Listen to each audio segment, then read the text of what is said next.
say, come to me and rest. Though the path be rough and rugged, though the trail be dark and steep, still the gentle shepherd watches o'er his sheep. There's no need to fear when the shepherd's near. When your voice I hear, I find comfort sure. Free from all alarm, sheltered from all, safely in your arms, I can rest assured. With the flock abiding, all my needs supplying, comforting and guiding, leading all the way, all the way. Jesus, loving shepherd, you'll forsake me never, in your flock forever. I am not alone, not alone. Though the darkness hide me, you are close beside me. Gentle shepherd, guide me till I'm safely home, till I'm safely home, safely home.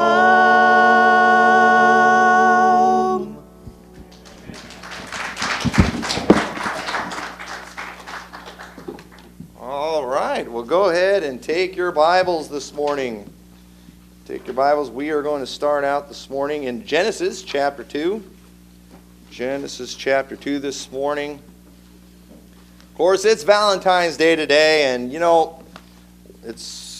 we're all kind of programmed as to all the things we're supposed to do around the holidays, all the stuff we're supposed to buy. You got to get the flowers and do all those things. You got all the traditions. You got to take your wife out to eat and all that kind of stuff, and do all those things that you're obligated to do. And we're so programmed anymore when it comes to everything. Just how we're supposed to respond on holidays. I mean, through advertisement, they've programmed us so much that they can get people literally to go stand in line in the cold for just a few hours on Thanksgiving, okay, when they should be at home relaxing, so they can go save just a few bucks, on a DVD or maybe, a little more on a television or something. They can get people to fight over that stuff. And not only can they get people to do that and spend a fortune, but people love it. I mean, that's how programmed we are. I mean, we do those things and we love it. We have all kinds of fun doing it, and it's pretty sad. And unfortunately, though, there's a lot of areas where we've been programmed. We've gotten caught up in a lot of what the world teaches on these things, and some of these things end up causing devastating results for us. They cause a lot of heartache and a lot of problems. And this morning I want to talk about how to be the perfect couple, because on Valentine's Day it's all about couples, isn't it? And if you don't have somebody, then you're supposed to feel bad. And it's like, I'm thankful for my wife. I'm thrilled to death that I'm married. But the Bible still says, art thou bound to a wife? Seek not to be loosed. Art thou loosed from a wife? Seek not to be bound. We're all taught that if you don't have somebody, to be uncontent and, to obsess over it and go get whoever you can. And that's not the case. You can be happy and be single too, okay? And so don't fall for all the stuff the world tells you. But in Genesis chapter 2:19, we're going to read that in just a little bit, because I think we see in the Bible what we need and what can help us be that perfect couple. Because the image that we have of the perfect couple today, well, first of all, 95% of what makes a couple a perfect couple these days it's all about the appearance, isn't it? You know, it's if he's good looking and she's good looking, you know, oh man, they're just a perfect couple. You know, in the school, the perfect couple is that most popular guy that gets with the most popular girl. And let me tell you something, you are not a couple unless you are married. I'm just going to tell you that right now. There's no such thing as a dating couple. You got to be married, all right? That's what a real couple is. People who are married, and you definitely are not the perfect couple if you're not even married, all right? And we'll get into some of that in a little bit. But Genesis chapter 2, verse 19 says, "And out of the ground the Lord God formed every beast of the field and every fowl of the air, and brought them unto Adam to see what he would call them. And whatsoever Adam called every living creature, that was the name thereof. And Adam gave names to all the cattle, and to the fowl of the air, and to every beast of the field. But for Adam there was not found an helpmeet for him. And the Lord God caused a deep sleep to fall upon Adam, and he slept, and took one of his ribs, and closed up the flesh instead thereof. And the rib which the Lord God had taken from the man made he a woman, and brought her unto the man. And Adam said, This is now bone of my bones, and flesh of my flesh. She shall be called woman, because she was taken out of man. Therefore shall a man leave his father and his mother, and shall cleave unto his wife, and they shall be one flesh." All right, so right there we see the first couple. We see the first man, the first woman. We see too that they were, they were perfect. Okay, and obviously because they were without sin at the time, this was before the fall of man. But we're going to see some things here in. Well,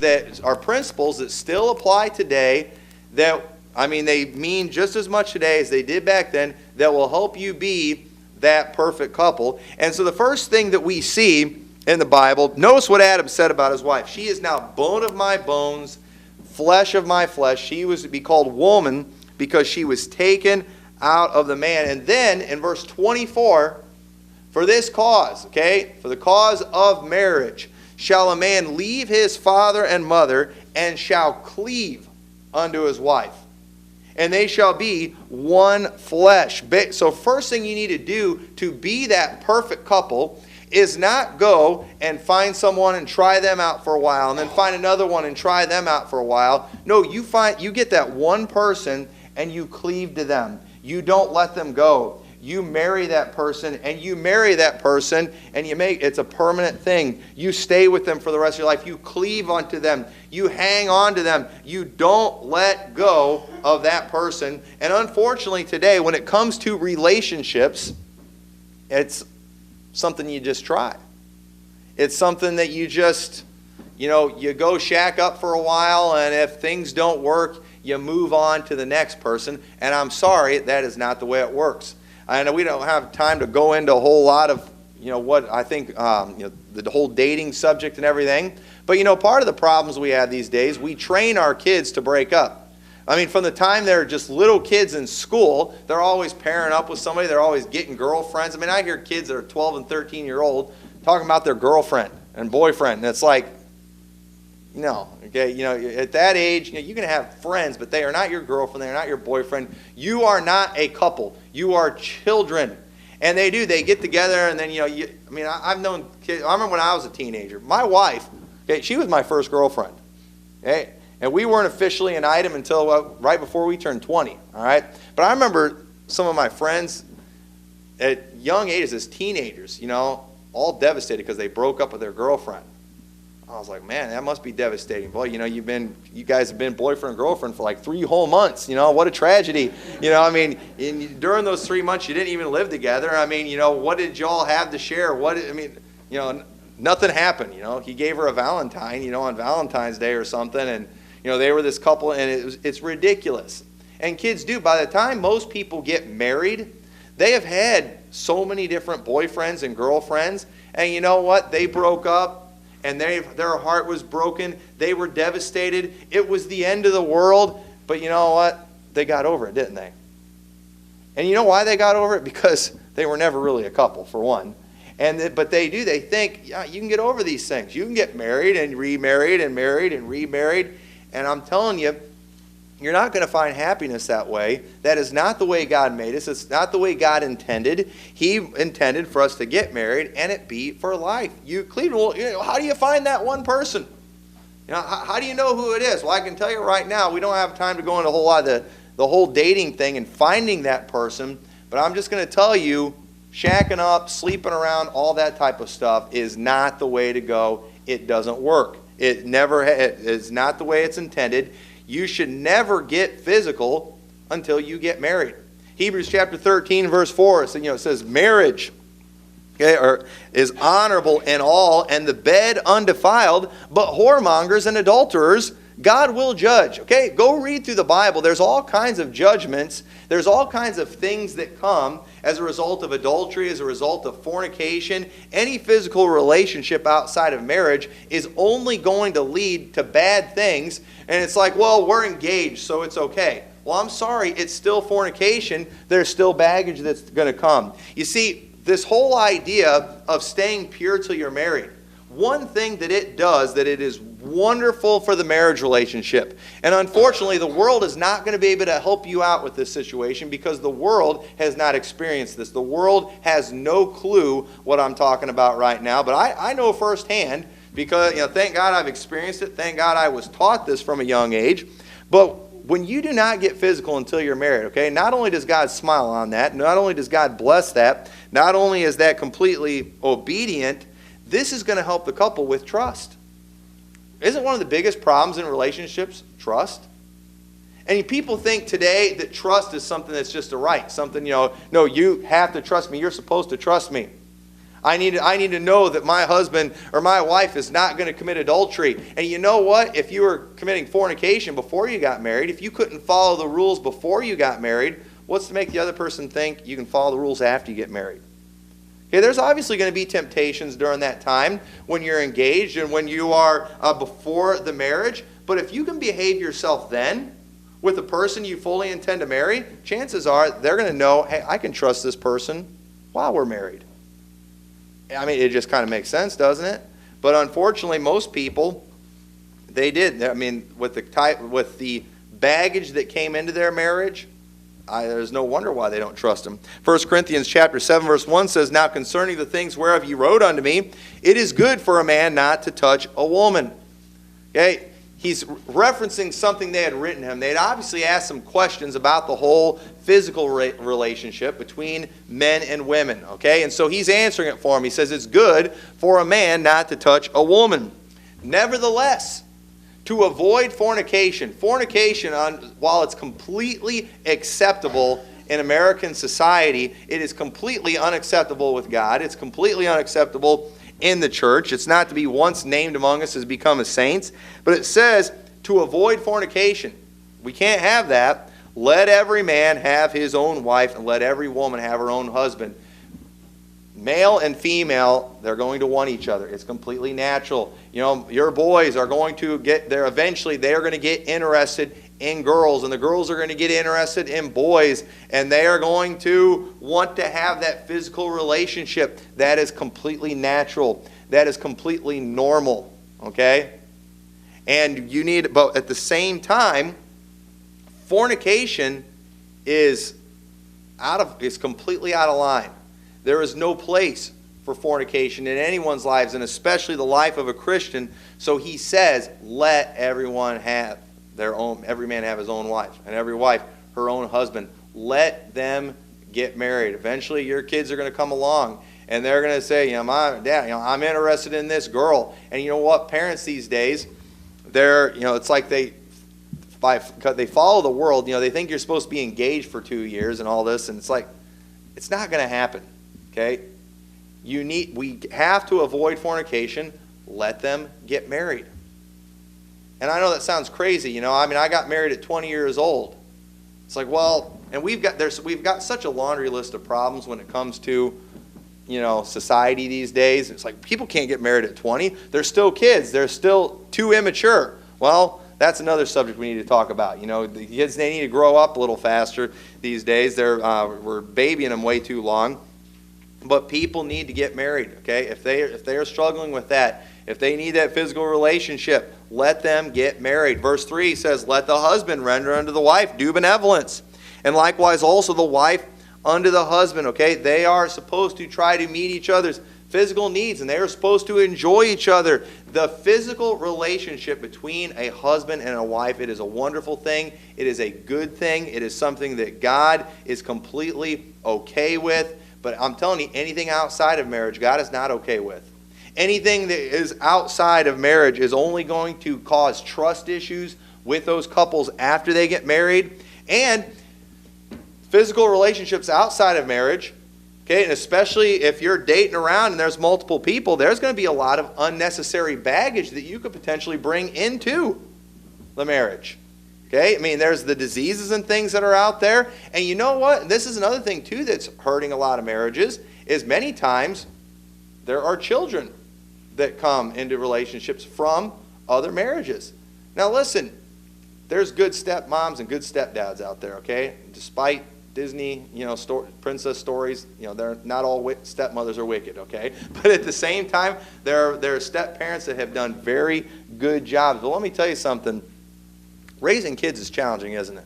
All right, we got any parents here? Somebody testify raising kids is challenging. All right, I've got 6 of them. I know it's challenging. But you know what? They're my kids. I'd have a hard time raising somebody else's kids.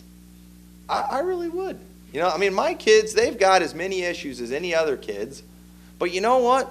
They're mine. It's easy for me to overlook. But other people's kids, that's a little harder, isn't it? And a lot of times the things that cause a lot of the marriage problems today, it is things with the children, and it escalates when you marry somebody and they've got kids from another relationship. And the truth is, if we're following the rules, there is no way that's going to happen. You can't have kids without a physical relationship, and if you do not have a physical relationship until you get married, then the only way you can have kids is with your husband and wife, and that's the way God intended it.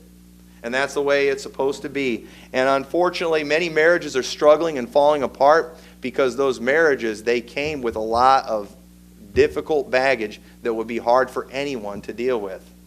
And we've just got to get it in our head and get that the physical relationship, it's for married people. I know this is 2016, folks. I know this is America, but let me tell you, look at our culture today. Look at our families today. Look at what's happening, okay? The world laughs at this stuff, but you know what? We ought to be laughing at the world. Look at what they are producing. Look at what they are seeing. Look at the results that are going on.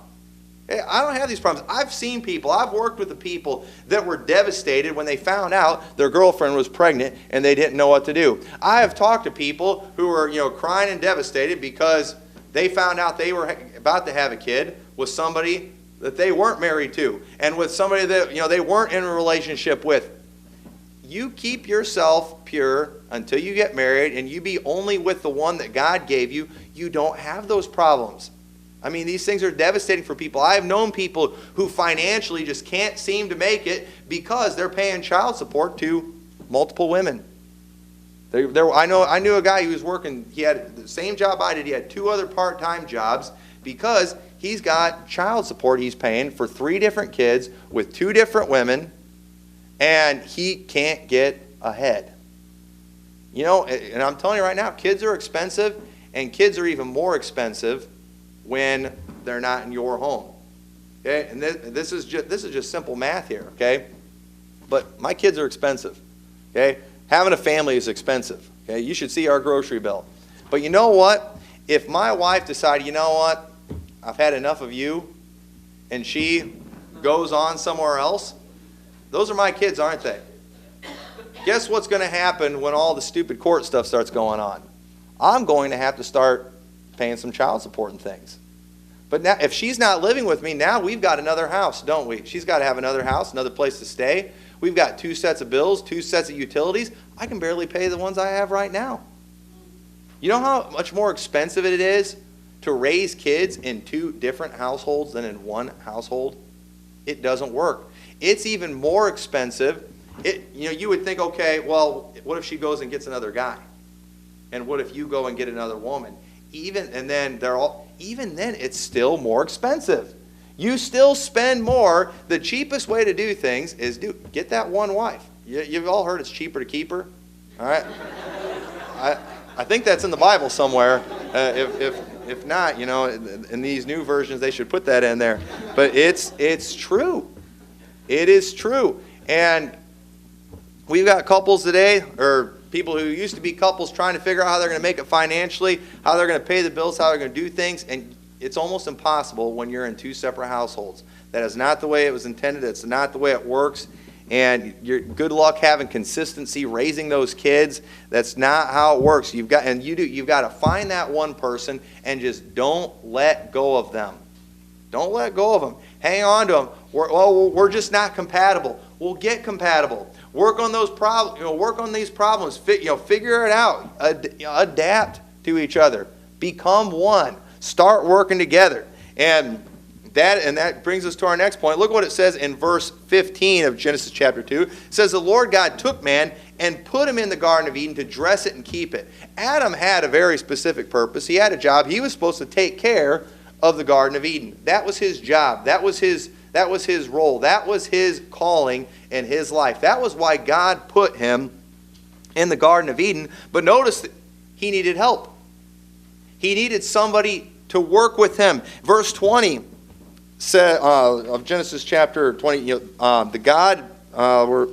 Adam gave names to all the cattle, to the fowl of the air, to every beast of the field. But for Adam there was not found an help meet for him. Adam needed help. We all need help, okay? Women's libs trying to teach all the women, you don't need the man. You're a woman, hear you roar. You go do your own thing, be yourself. You don't need the man. Listen, men need the women. Okay? Maybe, but we do. I'll admit it right now. I don't feel like I'm any less of a man because I say I need my wife. I don't feel like I'm any less of a man because I feel like I need my woman. And women, you don't need to feel like you're more of a man because you don't need your man. Or more of a woman because you don't. Hey, we need each other, okay? Just admit it. God's way is the best way. And we are supposed to work together, okay?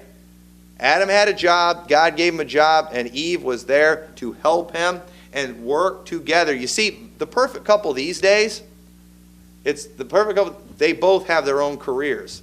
They both have their own bank accounts. They both have their own cars. They both have their own, they can both have their own lives that they live. Okay, now if you have separate bank accounts, I'm not picking on you. Sometimes that works, so it makes it easier to keep track of, spending. Okay, but at the same time, your money's hers, and her money's her. No, it's yours. Too. All right. Okay, it's supposed. It all belongs to you. All right. I know your wife probably thinks different than that, but that's the way it should be anyway. But part of what you do in working together, part of your job as a couple, okay, you're working together, you're accomplishing something, and one of the things you do is raising children. Okay? Bible says children are an heritage of the Lord. The fruit of the womb is his reward. You raise children together. It's something that you both do. And working together, okay? Even two men that work together, okay? That helps friendships, doesn't it? It helps bring a closeness. As a church, if we work together, it will make us closer as a church. It will make us stronger as a church as we're trying to accomplish something, as we have a common goal. And the perfect couple these days, according to the world, are two people doing their own thing, having their own separate lives. No, that doesn't make couples stronger. That makes them weaker. And it's just like friendships are stronger when you work together, churches are stronger when you work together, marriages are stronger when you work together, when you have a common goal, when you're trying to accomplish the same thing. You have that goal. You're going to raise those kids without killing them. All right? You're going to raise those kids, make them productive members of society. You're going to raise those kids to live for the Lord and to do something for God. That when you have that goal in mind, when you're working together, it's going to strengthen you. And not just raising kids, even things like, building wealth. Okay?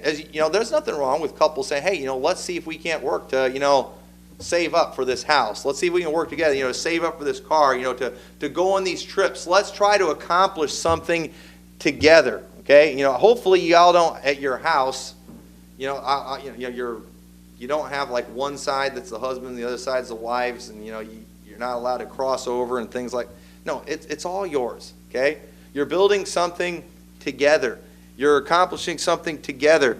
Make sure that what you have belongs to both of you. Okay. A lot of marriages, they start off bad too. They'll have these prenuptial agreements where they got to go and they got to figure out what's the man's and what's the woman's, because in case we divorce, okay.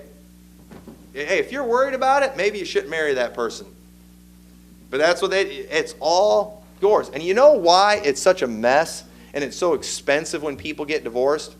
Because when you have a couple that have for years been living together, been working together, when you have two people who literally have become one and have brought children into the world, tearing that apart, putting that asunder, it's a mess. It's a process. And it's expensive. And I'm going to tell you right now, it's not worth it. You should never do it. But, go ahead, accomplish, work together. Build, if you want to build a business together, work together. Don't be doing your own separate things. That is not going to help your marriage. Work together in a ministry. Okay? Serving in a church is a wonderful thing to do. Have common goals as a couple. Look at Mark chapter 14 and verse 3. Mark chapter 14 verse 3 says, "And being in Bethany, in the house of Simon the leper, as he sat at meat, there came a woman having an alabaster box of ointment of spikenard, very precious, and she brake the box and poured it on his head. And there were some that had indignation within themselves and said, Why was this waste made of the ointment made? For it might have been sold for more than 300 pence and have been given to the poor. And they murmured against her." Now I want to show you something here, what's happened. You see, one of the things that one of the best things you can do as a couple, okay, is when you build something, you're wanting to build something that lasts, okay? You're wanting your name to be remembered, right? That's one of the great things about having kids, okay? You're going to be remembered more. I've got 6 kids. That means I'm probably going to have a bunch of grandkids, and I'll probably have even more great grandkids. I had my kids when I was young. If they get married and have kids when they're young, I got a better chance of being a great grandpa. I've got a real good chance, if I live a good long life, of having a really big funeral. You know why? Because I've built a good-sized family, okay? Now, you might not think that's a big deal, but you know what? I've been to the funerals where hardly anybody was there. I don't want that. I don't want nobody to miss me when I go. I want there to be a big crowd at my funeral. I want somebody to be crying, okay? I want it to be that way.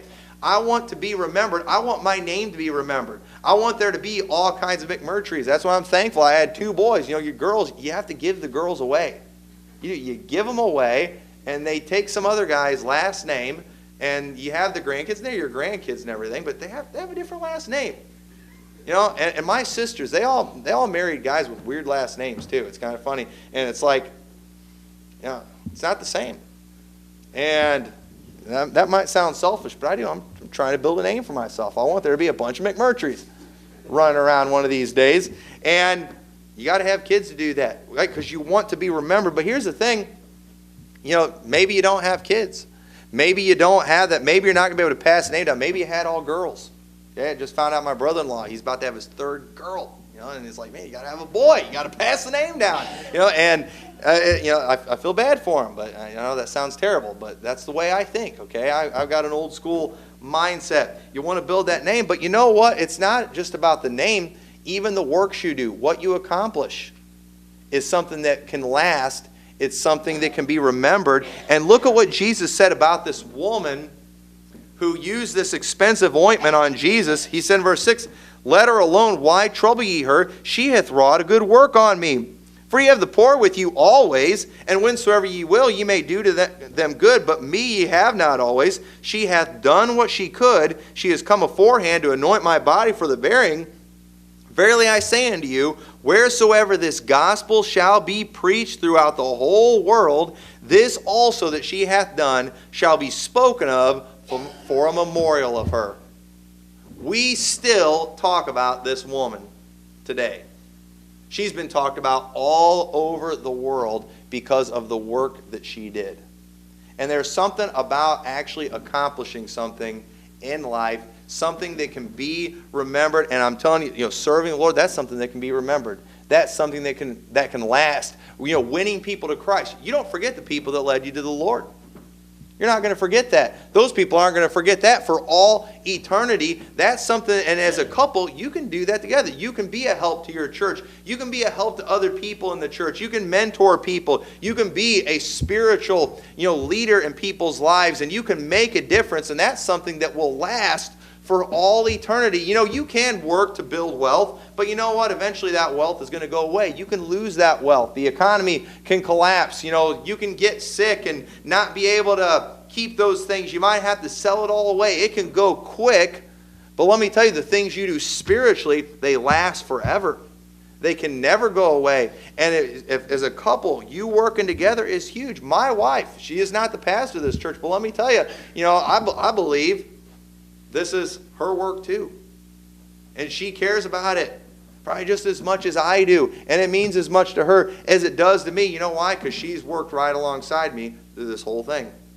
My kids, it's the same way. My kids are involved in this. They care about what goes on. They care about the people of this church. I mean, I was the same way growing up. I helped at the church over there. I helped with all the projects and things around the place. And to this day, I still care about what goes on over there because I played a part in it. I did the work, and it means a lot to me. And I'm telling you, couples would be wise to work together in spiritual things that last for all eternity. It will make you stronger. And we do. We work together in the ministry. But then finally, what makes a good couple, or the perfect couple, it's the couple that enjoys each other. Okay? Proverbs chapter 5, verse 18 through 20. Proverbs chapter 5, verse 18 through 20. I've heard about the couples, they take the separate vacations because they have more fun that way. And, that's too bad. There's some couples, they do better apart. He travels for business or whatever, and that works out good because when they're together, it's not too good. But the Bible says, let thy fountain be blessed and rejoice with the wife of thy youth. Let her be as a loving hind and pleasant roe. Let her breast satisfy thee at all times, and be thou ravished always with her love. And why wilt thou, my son, be ravished with a strange woman, and embrace the bosom of a stranger? You should enjoy each other as a couple. Enjoy the physical relationship. I like in Genesis chapter 26, we see Isaac and Rebekah, and Abimelech, he saw them together, and Isaac had said that it was his sister, if you remember the story. But he was looking out a window and he sees them, and it says they were sporting together. And basically, that term sporting, it means, to play. And the way they were playing with each other, I guess you would say, or enjoying each other, it was very clear this wasn't a brother and sister. And Abimelech knew, hey, that's his wife. Okay, and you all know that story. But you know what? They were just enjoying each other. There is nothing wrong with husbands and wives enjoying each other and having fun together. That God is completely okay with that. He made both of you in a way where you could enjoy each other, and not even just the physical relationship, but enjoy each other's company and have hobbies together. Have things that you do together, things that you both enjoy, and there's going to be some things, husbands, that you're not necessarily going to enjoy, but at the same time, you will enjoy them because you enjoy pleasing your wife, okay? I go shopping with my wife sometimes, and I'm thankful for a cell phone with games on it because, when I'm at those malls, I like to find that bench and play around and kill time that way because I struggle walking around for a long time. But you do those things together because you want to enjoy each other, and women, maybe you put up with some of the things that the guy enjoys doing because you enjoy making him happy. And it's great when you can find the thing that you both can do. Some couples go golfing together. Okay, hey, whatever. If there's a sport that you want to do together, play tennis or do those things. You need to have fun together. And My wife and I, since our kids have gotten old enough now where we can leave them at home, we don't have to pay a babysitter all the time, we go out on dates all the time. Why? Because we enjoy it. And the kids complain sometimes, oh, you guys are going somewhere again? My wife's always like, hey, do you want your mom and dad to enjoy each other? Do you want them to get all stressed out and hate each other and get divorced? It's like, well, you better let us go have fun. And hey, it does. It makes a difference. Husbands and wives need time for each other. Sometimes you need to dump the kids off with the babysitter. You need to dump them off with the grandparents. You need to get rid of them. Go away for a night. Do those things. Enjoy each other and enjoy spiritual things together. 1 Corinthians chapter 7, we read that before we read verses 1 through 3. In verse 3 it says, let the husband render unto the wife due benevolence, and likewise also the wife unto the husband. The wife hath not power over her own body, but the husband. And likewise also the husband hath not power of his own body, but the wife. Defraud ye not one another, except it be with consent, for a time, that ye may give yourselves to fasting and prayer, and come together again, that Satan tempt you not for your incontinency. Right here we see that when it comes to spiritual things like fasting and prayer, okay, if you as a husband, you decide, hey, I need some time to focus on spiritual things. I need some time of fasting and prayer. And you know what? We're not going to be able to have a physical relationship during this time. You need your wife's permission before you can do that, husbands. And wives, you need your husband's permission before you can do that. Because you know why? That spiritual journey that maybe one of you is trying to go on, it's not just yours, okay? It's up to both of you. You work together even on the spiritual things. I can't just up and decide that, you know what? I'm just going to go do whatever. Hey, it's a spiritual thing. It's for God. I gotta let my wife know. I can't just go and decide, you know what? I'm going to go on a missions trip for a month. Okay? Well, I'd be leaving my wife home for a month with the kids without me. She might have a problem with that. Well, you know what? If you were a submissive wife, you would let me do that. If you were a spiritual wife, you let me. I'm going to win people to Christ. What's wrong with you, woman? You need to get right with God. Hey, it's not just me doing these things. It's her too. You see, we are a couple. We are one unit. The Bible says they are no more twain. They are no more two. We are not two anymore, but one flesh. A lot of guys got it these days. Well, I'm the head of the home. I make all the decisions. You know what? And even before we started this church, I talked to my wife about it a great deal. I wanted to know what she thought about it. I wanted to make she was on board with it. I was not going to go start a church if she didn't want to go and start a church. You know why? Because if she didn't want to do this, if she didn't want to help and be a part of it, it would make it very difficult. If she's going to be miserable, it's going to make it very difficult. And you know what? I know I'm the head of the home. Bless God. But let me tell you, I did. I made sure she was on board with it. You know why? Because this journey, it's not just mine. It's hers too. It doesn't just affect me. It affects her too. We are not two. We are one. And I'm going to tell you right now, we've got to get that in our head. You are no longer twain, but one. Too many married couples today are living two completely different lives. We've got to get back to realizing we are one flesh. We have the same goals. We're working for the same things. And so you find that one and you don't let them go. You have the right mindset, understanding what you are, and if you'll do that, you'll be able to be that perfect couple. You will actually be a couple. These people that are shacking up today that aren't married, they're not couples. The prom king and queen, they're not couples. Okay, they're going to break up before the year's over. They're not a couple. A couple are those who are married. And when you get married, you cleave to your wife. You don't let her go. You hang on. You're one flesh. So with that, let's all stand together.